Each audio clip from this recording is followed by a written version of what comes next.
Hello दोस्तों, स्वागत है आप सभी का नया कोचिंग में। आज की क्लास में हम लोग देखेंगे हड़प्पा सभ्यता की उत्पत्ति एवं विस्तार पर प्रकाश डालें। तो आज हम लोग ये जानने वाले हैं कि हड़प्पा सभ्यता का उत्पत्ति कैसे हुआ था और इसका विस्तार कैसे हुआ था। आज के इस वीडियो में हम लोग कंप्लीट जानने वाले हैं, ठीक है। तो सबसे पहले हम लोग हड़प्पा सभ्यता का परिचय देखेंगे। हड़प्पा सभ्यता का जो उत्पत्ति हुआ था वो 2500 ईसा पूर्व में हुआ था और इसका पतन हुआ था 1750 ईसा पूर्व में, ठीक है। तो ये जो हड़प्पा सभ्यता है वो 2500 ईसा पूर्व से लेकर 1750 ईसा पूर्व तक उत्तर पश्चिम भारतीय क्षेत्र में विकसित हुई एक प्राचीन नगरीय सभ्यता थी। देखिए, ये जो हड़प्पा सभ्यता था ना, वो प्राचीन नगरीय सभ्यता था। ये इसका उत्पन्न हुआ था 2500 ईसा पूर्व में और इसका पतन हो गया था 1750 ईसा पूर्व में, ठीक है। और ये भारतीय क्षेत्र में जो ये विकसित हुआ था वो ये जो हड़प्पा सभ्यता था वो एक प्रकार का नगरीय सभ्यता था। यानी कि यहाँ पे घर जो बना करता था उसी समय जो बना हुआ था इसका घर वो ईंटों का बना हुआ था। सभी का घर 2 मंजिलों का था। सभी के घर में कुएं थे, सभी के घर में किचन था, जल निकासी प्रणाली था, व्यापार करते थे, हर एक चीज़ों के बारे में ये लोग जानते थे। तो इसे में पता चलता है कि ये जो सभ्यता था वो एक प्रकार का नगरीय सभ्यता था। इसके मुख्य स्थान थे हड़प्पा और मोहनजोदड़ो। तो देखिए, हड़प्पा सभ्यता का जो मुख्य स्थान जो था वो हड़प्पा था और मोहनजोदड़ो था। तो इस सभ्यता की विशेषताएं जो थी वो नगरीय निर्माण, व्यापारिक गतिविधियां और सांस्कृतिक विकास में थी। देखिए, ये जो हड़प्पा सभ्यता की जो विशेषता था ना, तो इसका पहला विशेषता ये हो जाता है कि वहाँ पे ना नगरीय सभ्यता थी। यानी कि सभी लोग काफ़ी अच्छे तरीके से रहते थे 2500 ईसा पूर्व में ही, ठीक है। और यहाँ के लोग जो थे वो व्यापार भी करते थे, दूसरे देशों में व्यापार भी किया करते थे और कृषि भी किया करते थे। और ये लोगों का जो संस्कृति था वो बहुत ही अच्छा था, अच्छा खासा इसका जो संस्कृति था वो भी विकास कर रहा था। तो इन लोगों का जो सभ्यता था ना वो मातृ सभ्यता था, ठीक है। वहाँ पे माताओं के नाम से उनके बच्चों को जाना जाता था। मातृत्मक जो सभ्यता था वो इसके समय में था, हड़प्पा सभ्यता के समय में। और अगर हम लोग इसकी भाषा और लिपि के बारे में अगर हम लोग बात करें कि ये किस भाषा में बात करते थे, तो हमें उतना अच्छा से पता नहीं है, ठीक है। यानी कि अभी तक किसी को उतने अच्छे तरीके से पता नहीं चल पाया है कि किस प्रकार से ये लोग लिखते थे, किस प्रकार से बात करते थे, तो ये उतना पता नहीं है, ठीक है। लेकिन ये लोग जो थे वो सोने चांदी के उत्पादन और विदेशी व्यापार में योगदान के आधार पर हड़प्पा सभ्यता को एक महत्वपूर्ण सभ्यता माना गया है। तो देखिए, आज से लेकर जब हड़प्पा सभ्यता के लोग जो थे ना, तो उसी समय ये लोग सोने चांदी का उत्पादन किया करते थे, उसका उपयोग किया करते थे और विदेशी लोगों के साथ व्यापार भी किया करते थे, ठीक है। तो हड़प्पा सभ्यता एक महत्वपूर्ण सभ्यता मानी जाती है। तो अभी तक हम लोगों ने इसका परिचय देखा, तो थोड़ा सा ये भी जान लेते हैं कि जो हड़प्पा सभ्यता के जो लोग थे वो भगवान शिव की पूजा किया करते थे, पशुपति यानी कि शिव की पूजा किया करते थे, ठीक है। और इन लोगों की अगर सभ्यता अगर पूछा जाए तो इन लोगों का मातृत्मक जो सभ्यता थी वो था, ठीक है। यानी कि ये लोग माता को प्रधान माना करते थे। किसी भी काम अगर कुछ करना होता था या फिर कुछ पूछना होता था तो ये लोग अपनी माताओं से पूछा करते थे, ठीक है। देखिए, हड़प्पा सभ्यता को हड़प्पा सभ्यता के नाम से जाना जाता है, सिंधु घाटी सभ्यता के नाम से जाना जाता है और सैंधव सभ्यता के नाम से जाना जाता है, ठीक है। तो इसका जो युग था ना, वो हड़प्पा सभ्यता का जो युग था वो कांस्य युग था, ठीक है। अब हम लोग चलते हैं और देखते हैं इसका उत्पत्ति किस प्रकार से हुआ था, ठीक है। तो देखिए, हड़प्पा सभ्यता की उत्पत्ति का जो मौद्रिक अध्ययन करते समय हमें कुछ सामग्री मिलती है जो सुझाव देती है, जिससे हमें पता चलता है कि इसकी उत्पत्ति का कारण और सामाजिक और आर्थिक परिवर्तनों में ढेर सारे जो कारक हैं वो शामिल हैं। तो देखिए, हमें कैसे पता चलता है कि हड़प्पा सभ्यता कब ये प्रकाशित हुआ था, कब इसका पतन हुआ था। तो देखिए, हड़प्पा सभ्यता जब हमें मिला था ना, जब हमें इसके बारे में पता चला था, तो ये एक सभ्यता जो थी वो पूर्ण तरीके से नष्ट हो चुका था। लेकिन जब दयाराम साहनी खुदाई कर रहे थे तो उसके दौरान जो वस्तुएं मिली थी उसके अकॉर्डिंग पता लगाया गया कि ये हड़प्पा सभ्यता जो था वो कितना पुराना था, वहाँ के लोग किस प्रकार से थे। जैसे कि वहाँ के सभी के घरों के लिए बहुत सारे ईंटें मिले थे खुदाई के दौरान, और फिर नरकंकाल मिला था, बहुत प्रकार का चीज़ें उसमें मिला था, ठीक है। तो इसी वजह से पता चलता है कि हड़प्पा सभ्यता एक नगरीय सभ्यता था। और फिर वहाँ के लोग किस प्रकार से थे, विदेशों के साथ व्यापार किया करते थे।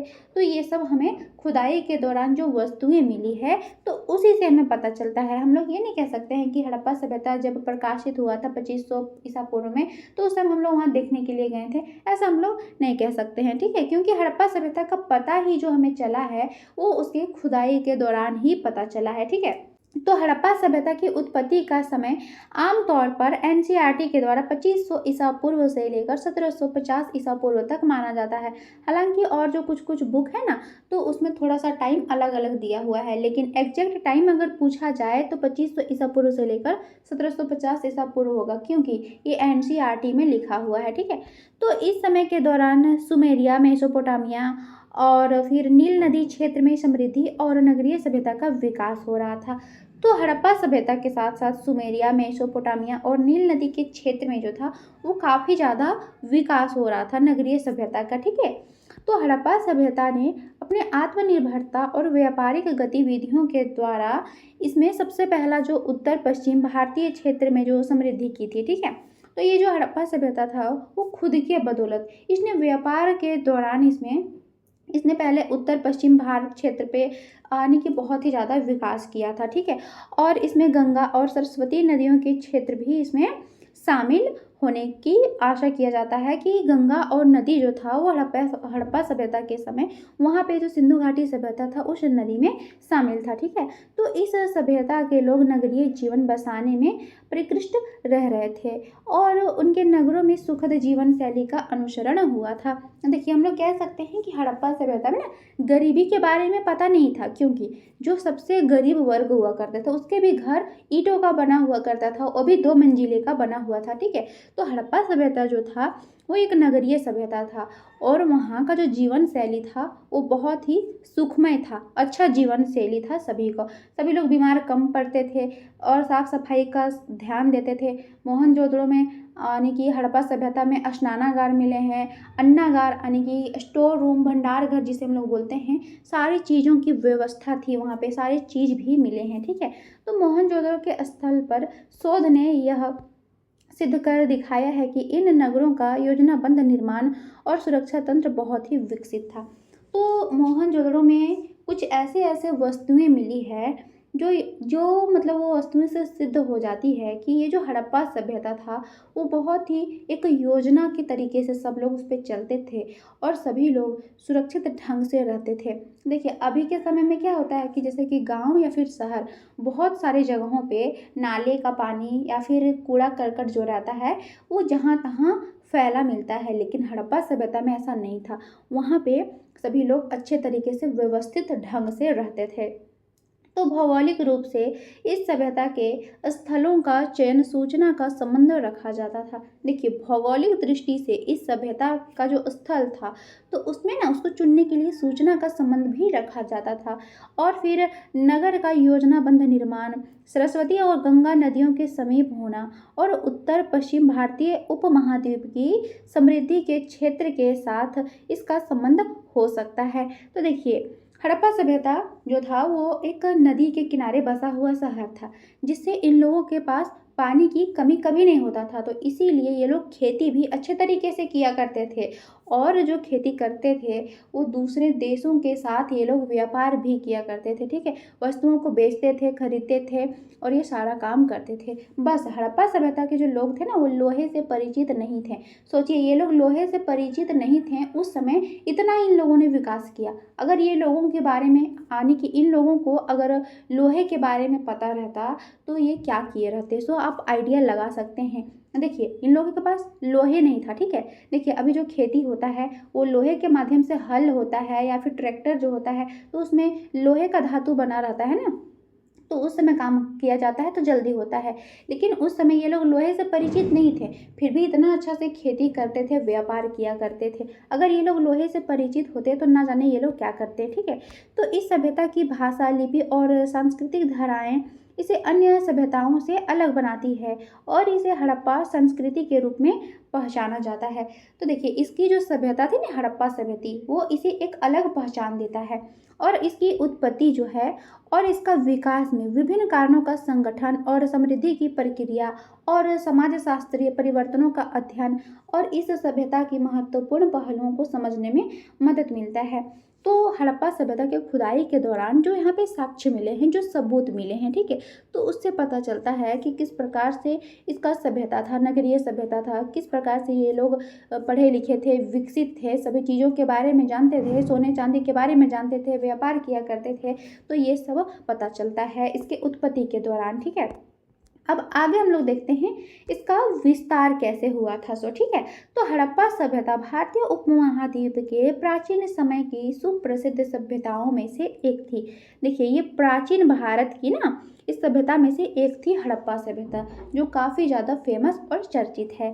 तो जिसकी उत्पत्ति और विकास के बारे में जानकारी जो है वो धातु और संस्कृति की आवश्यकताओं की समृद्धि की प्रक्रिया के साथ ये जुड़ी हुई है।